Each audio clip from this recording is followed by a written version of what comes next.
Hey, what's going on, good people? Welcome to today's show. Thank you so much, Grow Squad family and friends, for tuning in today. Man, you're in for a treat, I promise you, as we move forward, as we continue to go, to grow, and to glow every single day. Listen, before we get started, don't forget to like, comment, subscribe, and let me encourage you, because there's so many of you all right now who are enjoying the podcast. Man, I appreciate your support, but go ahead and join the family officially. Become official. Don't be sneaking around with me. Go ahead and become official and go ahead and hit that subscribe button. Make sure you share the podcast out, whether you're listening via Apple, Spotify, Amazon Music, or if you're on YouTube. I want you to be a part of our family. You know why? Because we're growing every single day. I just started a brand new blog. So go to my website, eugenehamiltongroup. Hit that blog button. I want you to type in your first name and your email address, and I want to do something special. The Grow Squad, I want you to be the first ones to get new information. But you can't do that if you're just snooping around and not subscribed, not a part of our family. So I want you to become an official member of our family by subscribing, not tomorrow. Don't sleep on it. Subscribe today, and I promise you, you won't regret it at all. Please also don't forget our book of the month, Atomic Habits. Down in the show notes, we've left the link there all month long. Today is no exception. We want you to get your book. Make sure you join the book of the month, our book club, as we learn nuggets on how to take small steps every single day and get big results. You heard what I just said. James Clear is very clear on the fact that atomic habits oftentimes don't happen by big bang opportunities, but oftentimes they happen by us taking small steps every single day, but toward a goal, and watching that goal materialize as we commit to it, as we move toward it, and as we build habits every day that help us to move in that direction. As we move forward, let's go ahead and have a word of prayer, and we'll open up today's topic for our show right now. God, we thank you for all your blessings, all your love, all the hope, and all the strength that you give to us each and every day just to make it. We know life is not easy. Some of us are going through some financial struggles. Bless us. Some of us are going through some mental struggles. I pray that you would heal us. There's some that are going through relationship challenges and challenges at home. Some of us are going through transitions with our job, our businesses. Give us what we need, we pray, to move forward, to work through it, and we'll give you all the glory. In your name we ask it. Amen. Amen. Today we're talking about how to practice gratitude when we don't want to. Yeah. How in the world can we find opportunities in life? You ever seen that person that gets on your nerves, not because they're mean, not because they're nasty, but they show up to your job, to your school. They show up in your space every single day, and they're happy about something. And you're like, man, I don't want to be here. I had to wake up early this morning, got these bad kids. You got a long list of reasons why you can't be happy. And they're like, man, I got the same thing going on, but I'm just happy to be alive. Have you ever seen that person? You're just like, man, you make me sick. What you tell them, oh man, I can't be that happy. I got marital problems. I got problems with my kids. They're like, oh, I got the same problems. But I'm able to see every situation and every single day as a blessing. And you can't see the forest for the trees. How do we get to a place where that person that is always excited, that seems to always be happy? Now, they're not robots either. Those individuals are real people. They just found a way to look at things a bit differently. In fact, studies are showing that individuals who every single day find something to be happy, excited, and grateful about, they have lower stress, less and fewer bouts with depression and anxiety, and they seem to have overall better health than people who are always complaining, people who never have a good day, and people who always raining on your parade. You ever had those kinds of people in your life, man? Listen, growing up, I remember going to school, and I had this one teacher. It was almost as if, I'm in the 5th grade. I'm almost wanting to say to myself at 10 years old, if you don't want to be here, we might as well get up out of here, because we happen to be at school. We're excited to learn. And you come to class with all this bad energy. And I ain't on no mystic kind of out there concept, but energy is real. Yeah. You feel my energy through this camera right now. You feel my energy through this screen right now. You feel it. You feel as if I'm passionate about the topic that I'm talking about, or if I'm just like, oh, whatever. Yeah. Now, if I have passion, if I'm pumped up about what I'm sharing, you're more apt to listen. You're more, because I believe with all my heart that energy is contagious. I believe with all my heart that we need people to show up in our lives that are more happy than we are, to help us realize how blessed we are. I believe that there are people that are strategically placed in our path when we're having a difficult time or when we want to complain. They'll show up. And have you ever, listen. Oh man, this is good. This is good right here. Have you ever seen people who were doing worse than you? They had less money. They had an older car. They didn't have the family that you have, but they seem to be more happy than you. Have you ever seen those kind of people? Man, I met a family not long ago. It's a true story. I'm in Los Angeles, California. I met a family that was on the side of the road asking for assistance, asking for money. I passed by them at first because I'm guilty as you are. Sometimes I judge people. I say, oh man, they're going to use my money for X, Y, and Z, or I even say to myself sometimes what they did to even be in this situation. Man, I turned around because this guy gave a smile. And I didn't even notice the smile because I was trying to do, what we do. Like I was trying to look ahead so I don't make eye contact. But as I'm driving off, I see that this guy has the biggest smile that I've seen in a long time. So I said, let me make the block. I'm by myself. I didn't have anywhere to go in the moment. I was just heading home. So let me make the block and come back and talk to this brother. Man, God placed it upon my heart to let this brother get in my car. He gets in my car, and I said, man, let's pull over to the parking lot there was a grocery store over there. And as we're pulling over to the grocery store, it was the most interesting sight that you could ever see. He's smiling, but he's crying. Yeah, you ever see people have tears of joy? He's smiling, but they're huge tears coming down his face. And I'm like, oh, what's going on? Do you need some tissue? Is everything all right? He said, man, I'm just excited because today you're my angel. I'm like, no, I'm just a guy from around angel. I didn't come from heaven. He said, no, I know you didn't come from heaven, but I believe that you were sent and you made the loop back, man. Thank you. I said, man, well, tell me what's going on. He said, look to your left. I looked to my left, and just beyond the tree line, there was a tarp, a blue tarp. I saw a couple of little eyes poking from beyond the bushes. He had a wife and 3 kids that were sleeping behind that bush by the freeway, by the 405, under a blue tarp. This guy was not involved in any drugs. This guy was not involved in any alcohol issues. He was not involved in anything like that. He moved to California with the promise of a job. He worked that job for a year, fell on hard times. The job fired him. He didn't have enough money to keep paying rent.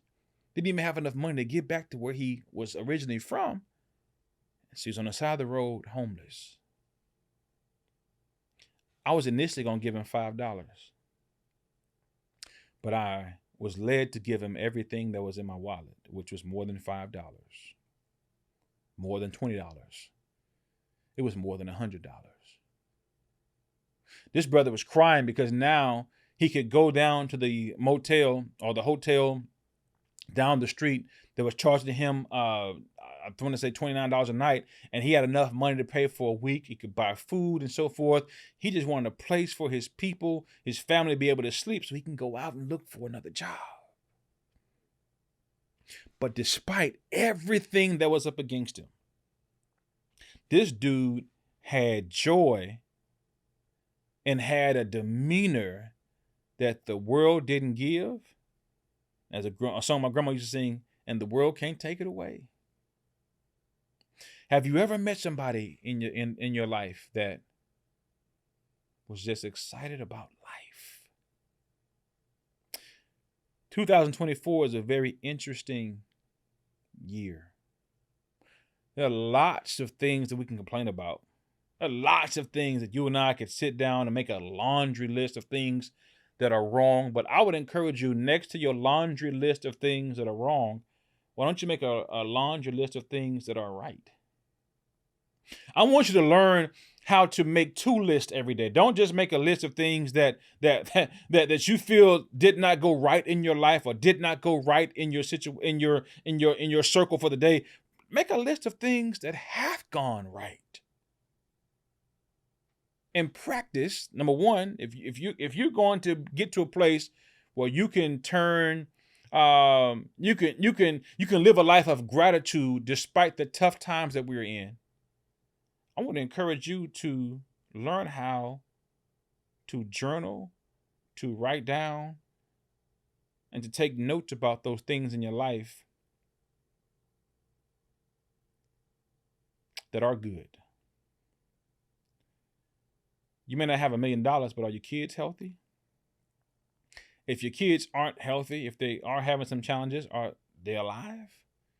If they are in a place where things are not the best, find something to be grateful for every single day.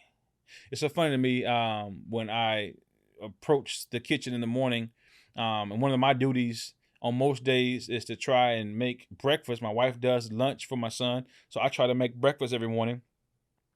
And I'm in there some days, and we both, my wife and I, will try to find something new and fancy.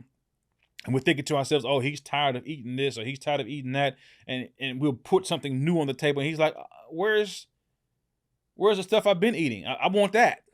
In other words, I was satisfied. You thought I needed something else to make me happy. No, what make me happy, Mom and Daddy, is I have my same eggs the same way that I've been having. I don't need no new fancy this and no. I'm just excited to be at the table.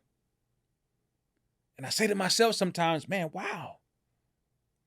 We can learn how to appreciate even the small things in life, or even the things that we might deem to be small. They are big for somebody else. So I'm going to encourage you. The way that you can work through your struggles in life and still live a life filled with gratitude, peace, hope, and happiness is, number one, learn how to jot down gratitude journal. Dedicate a few minutes every day. Turn that TV off. Turn that phone off. Turn social media off, right? And write down some things that went well that day that you just simply want to thank God for. Something as simple as, even yesterday, or this week, I should say, depending on when you're listening to this podcast, we were traveling, and we saw that there was an accident, right? A wreck. A family had gotten into a car accident. Don't know their end results. I pray that everybody was fine. But we got home without incident. No accident. Now you would think to yourself, some people are like, oh, I'm supposed to get home. I drove safely. I had my seatbelt on. I did this. No. We are grateful that you did all that. But there's something to be thankful for. The next thing you got to do after you learn to jot down things that you're grateful for that went right in your life, you got to reframe negative situations. Yeah. There's another speaker I look up to that talks about the fact that, hey, man, every single thing that happens in his life now, he's gotten to the point where he's looking for a lesson in everything, no matter if it's good or bad. In other words, ooh, I love this. He says, not only do I ask, what is this teaching me? If there's no lesson in it for today, I ask myself, what will this teach me tomorrow? In other words, there may be something that happens in your life today that the lesson is not applicable in the moment, but you hold on to that lesson and you ask yourself, man, how can I apply this next year or in 6 months or in 3 months? What will this mean for me down the line. Reframe your understanding and your thinking about things that happen in your life that are sometimes negative. You got to learn how to look for the lesson in the missed block. In other words, there's somebody on the football field that may have missed a block. They may have missed a tackle. Okay, what's the lesson? I didn't move my feet fast enough. He got to the spot before me. What can I do better next time to help me beat him to the spot? What's the lesson in the loss?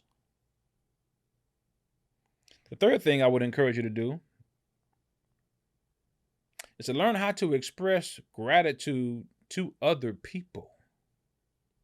Yeah. I was always taught that people don't have to be nice, but if they are, the least you could do is say thank you.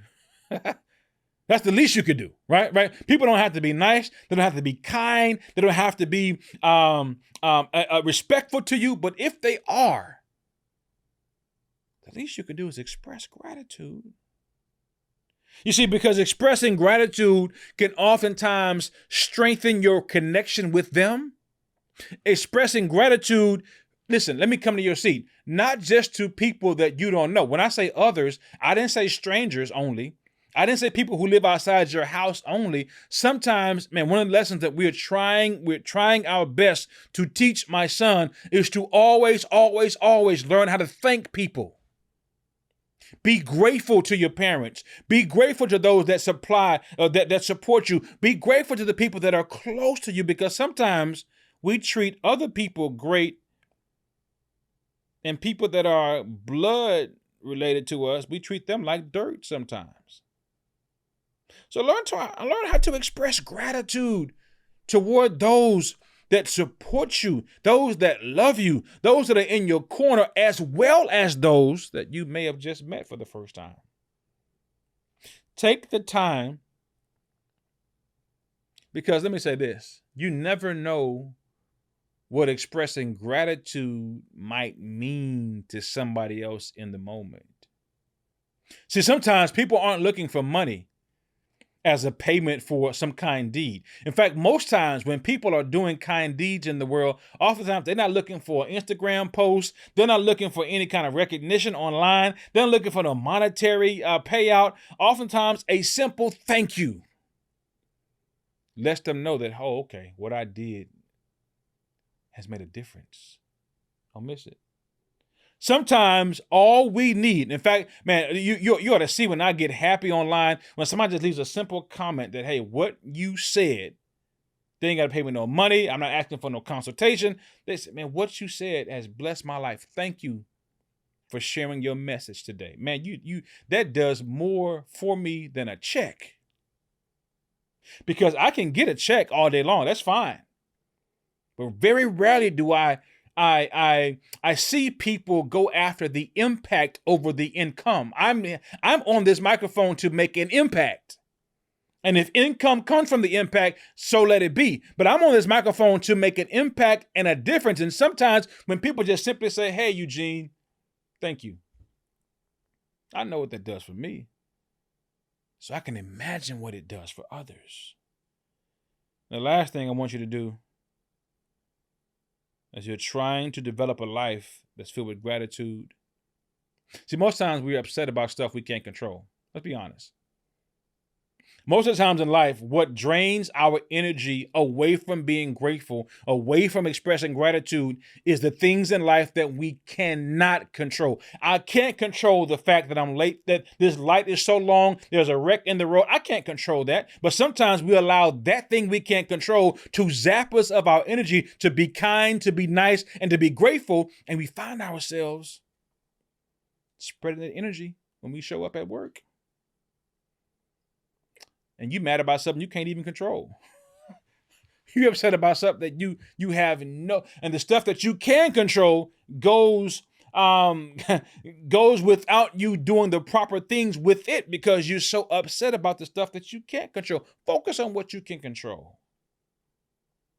That will help you learn how to be more grateful when you focus on those things that are right in front of you, that you have direct impact over, and can help move the needle. So what are some things you can't control? I can't control the weather. Can't control the weather. So don't allow the weather to impact your ability to be grateful for a new day. I can't control another driver on the freeway. So don't allow me being cut off. Just make sure you're careful. I can't allow that, or you shouldn't allow that, I should say. Some bad news. You know, one of the things that we have a habit of doing is getting up first thing in the morning and scrolling. And oftentimes when we scroll, let's be honest, we run across some news and some information. Somebody passed away. Somebody got shot. We run across some news that directly impacts our mood for the day. When if you just get up in the morning and whatever your practice is, you learn how to just express gratefulness. You learn how to express hope. You learn how to express thankfulness that will shift your thinking and your mood. I promise you, if you stop allowing the negative to be the first thing that enters your mind. No, I need to build up some strength and some muscle to help me deal with the negative I'm going to receive. So the first thing I want to do, the last thing I want to do in the morning is get some negative news. I don't know what your practice is, but I try my best in the morning to get into the Word of God every day, right? So I can have my mind in a place, in a position where when I do meet people or do meet situations that are not as pleasant, I have the tools, the tips, the direction, and the strategy that I need to work through those things that will come my way. So the first thing you got to do, let me recap for a second. If you're going to live a life that you can lead with gratitude, with hope, and with grace, you've got to, number one, you've got to learn how to put yourself in position where you focus on those things that you can control. You reframe your thinking about those things in your life that you can't control. Even in fact, if something comes your way that's negative that you can't control, try to figure out, what's the lesson in this? What can I learn from this? How can I build on this to allow those lessons, those losses to now turn into something that will help me the next time? Learn how to express gratitude to other people. Be kind to others. Show others grace. And then learn how to jot down and document those things that you're thankful for every single day. And that'll help you spread the love that this world needs, that I know is inside of you. Man, I want you to share this show out to somebody else that you know could benefit from our topic today. Don't just share this show. Don't just share this particular episode. I encourage you to share the channel out with other people, because there are people in your life, there are people in your circle that I will never meet, that I will never know, but they need this message. So do me a favor. After you subscribe, after you like, after you comment, please share this out with somebody else to let them know that there's a message that they need to hear that will impact and that will change their life. Once again, if in fact you want to be in line to get a free, that's right, FREE, a free Atomic Habits book, I've got 5 more that I'm giving away. That's 1, 2, 3, 4, 5 more I'm giving away. Please don't forget, any new subscriber, you're in line. If you can send me a message, eugenehamiltongroup@gmail.com, and let me know how you think this book is going to impact your life. I promise you, not only will you receive this book, but I got a special bonus I want to send your way as well. Once again, thank you so much for your support. Thank you so much for tuning in. Thank you so much for listening. Thank you so much for your time. I know it's precious. Thank you for spending a few moments with me today. And don't forget, as we leave this show today, that every day you live, our goal is to go, is to grow, and is to glow every single day. That's my time. Y'all be great. Peace.